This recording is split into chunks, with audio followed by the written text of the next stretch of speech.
में आपका स्वागत है। सीबीडीटी ने आज एक सर्कुलर इशू किया है इनकम टैक्स रिटर्न के रिगार्डिंग, जिसमें उन्होंने ड्यू डेट बढ़ा दी है। सर्कुलर नंबर है 2/2021, डेट इज 28/2/2021।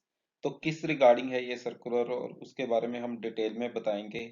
उससे पहले हम आपको बता दें कि जो इनकम टैक्स की रिटर्न है इसकी ड्यू डेट बढ़ाने के बारे में बहुत सारे सीए, चार्टर्ड अकाउंटेंट्स और वेबसाइट्स और सारे टैक्स प्रोफेशनल्स ने बहुत ही ज़्यादा कोशिश की कर रहे हैं इसकी डेट बढ़ाने के लिए। और इसमें जो टैक्स पेयर है उनको भी काफ़ी दिक्कत आ रही है।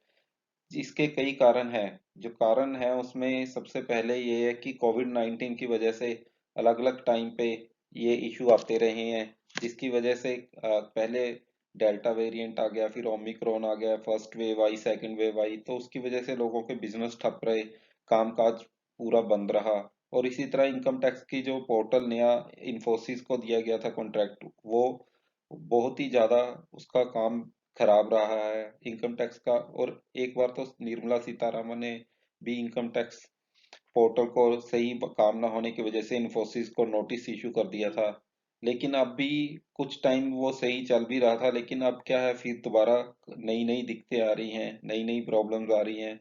लोग परेशान हो रहे हैं, स्क्रीनशॉट्स शेयर कर रहे हैं और ओटीपी नहीं आ रहा, ई वेरिफिकेशन नहीं हो पा रही, लेट अपडेट हो रहा है सॉफ्टवेयर। अभी तक यूटिलिटीज जो हैं आईटीआर की नई नई जारी हो रही हैं रोज की रोज। और इसमें ऐसे में जो आदमी क्या है कि रिटर्न कैसे भरे, और डिजिटल सिग्नेचर अपडेट नहीं हो रहे। और कुल मिला के तो क्या है कि ऑलमोस्ट 1 करोड़ रिटर्न्स हैं जो वो भरने वाली पड़ी हैं लोगों की। पिछले साल के मुकाबले में देखा जाए तो 6 करोड़ रिटर्न भरी थी आ, अब तक तो। अब क्या है, अभी भी जो तकरीबन रिटर्न्स हैं वो 5 करोड़ के करीब ही भरी जाएंगी 2-3 दिन में और मिलाकर भी। तो ये सारी चीजों की वजह से क्या है कि रिटर्न की डेट तो बढ़नी ही चाहिए। जो रिटर्न की डेट है वो इनकम टैक्स डिपार्टमेंट को चाहिए कि वो उसको बढ़ा दे। नहीं तो फिर उसमें लोगों का भी नुकसान होगा और इनकम टैक्स डिपार्टमेंट का भी नुकसान होगा। और ये सारी प्रॉब्लम्स जो हैं वो जेन्युइन है। तो आइए हम आपको बताते हैं कि आज जो सर्कुलर हुआ है वो किस रिगार्डिंग है।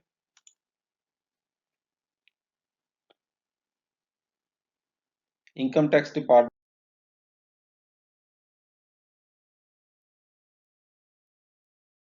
ने वन टाइम रिलैक्सेशन दी है ई वेरिफिकेशन ऑफ रिटर्न्स की, जो असेसमेंट ईयर 2021 के बारे में है।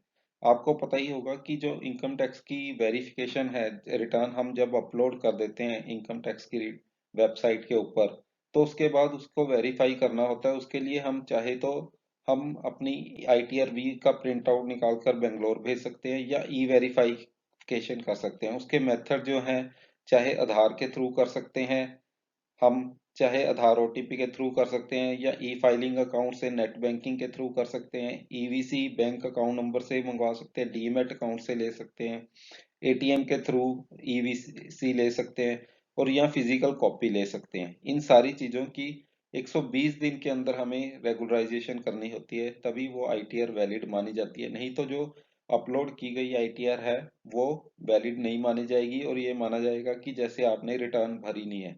ये सर्कुलर नंबर जो आज किया है इनकम टैक्स डिपार्टमेंट ने 28 दिसंबर 2021 को, सर्कुलर नंबर 2002 दो 2021 किया है।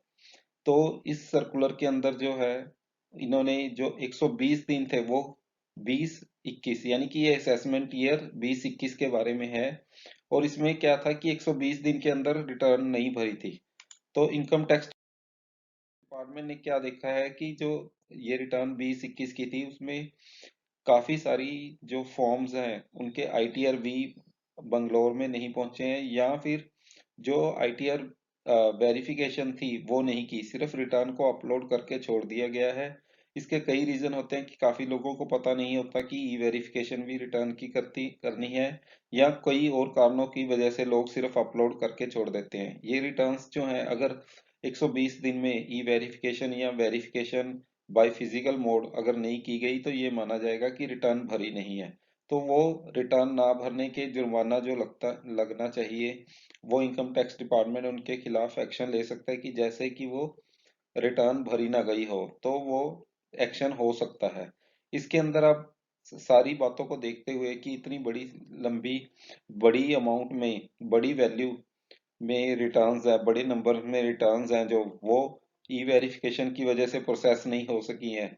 तो इनकम टैक्स डिपार्टमेंट ने वन टाइम ये एक फैसिलिटी दी है कि आप अपनी जो 2020-21 की रिटर्न्स है, अगर आप कंप्लीट करना चाहते हैं तो अपना आईटीआर बी फॉर्म या ई वेरिफिकेशन मोड के थ्रू अपनी रिटर्न जो है वो भेज सकते हैं। तो ये जो है रिटर्न्स आपको 28/2/2022 तक भेज सकते हैं। अगर ये रिटर्न आप 28/2/2022 तक अपनी वेरिफिकेशन कर देते हैं तो आपकी रिटर्न वैलिड मानी जाएगी। अदरवाइज ये वैलिड नहीं मानी जाएगी और आपके खिलाफ रिटर्न ना भरने के जो भी कॉन्सिक्वेंसेस होंगे वो इनकम टैक्स डिपार्टमेंट ले सकता है। ये रिलैक्सेशन जो होगी 28/2/2022 तक, ये सिर्फ उनके लिए होगी जिनके खिलाफ कोई एक्शन इनिशिएट नहीं हो चुका है। जिनके खिलाफ रिटर्न नहीं भरने का एक्शन इनिशिएट हो चुका है वो ये फैसिलिटी नहीं ले सकेंगे। तो उन्हें जो इनकम टैक्स का डिपार्टमेंट का नोटिस आ रखा है उसके हिसाब से ही कार्रवाई करनी पड़ेगी। तो दूसरा इन्होंने क्या किया कि अगर ऐसे 28/2/2022 तक जितनी भी रिटर्न वेरिफिकेशन होती है उनके लिए जो प्रोसेसिंग का टाइम है वो 30/6/2022 तक का ही दिया है इनकम टैक्स डिपार्टमेंट को। यानी जो भी ये लेट रिटर्न्स भरी जाएंगी, लेट वेरिफिकेशन होगी रिटर्न्स की, तो उनको प्रोसेस करने के लिए सिर्फ जो टाइम दिया गया 30/6/2022 का है। तो इसीलिए ये गोल्डन चांस है जिन अपनी अपनी रिटर्न्स लोग चेक कर लें कि हमारा अगर उनको कोई भी नोटिस नहीं आया है प्रोसेसिंग का तो यो या जाकर वेबसाइट के ऊपर चेक कर लें कि प्रोसेस हुई है या नहीं हुई रिटर्न। तो अगर उनका किसी का रिफंड पेंडिंग है तो वो चेक कर लें कि हमारी कहीं ई वेरिफिकेशन तो नहीं रहती है रिटर्न की। तो वो वेरिफिकेशन अपनी अगर नहीं हो रखी तो 28/2 तक उनको मौका है कि वो 28/2/2022 तक अपनी रिटर्न की वेरिफिकेशन कर लें तो जो उनकी रिटर्न प्रोसेस हो सके। तो 30/6/2022 तक आपकी प्रोसेस हो जाएगी और आपकी रिटर्न वैलिड मानी जाएगी चाहे आपने 120 के दिन के अंदर आईटीआर बी या ईबीसी के थ्रू या ओटीपी के थ्रू अपनी रिटर्न वेरिफिकेशन नहीं की। तो टैक्स पेयर्स को मेरा ये रिक्वेस्ट है कि ये मौका उन्हें खोना नहीं चाहिए। और ये वीडियो देखने के लिए आपका बहुत बहुत धन्यवाद।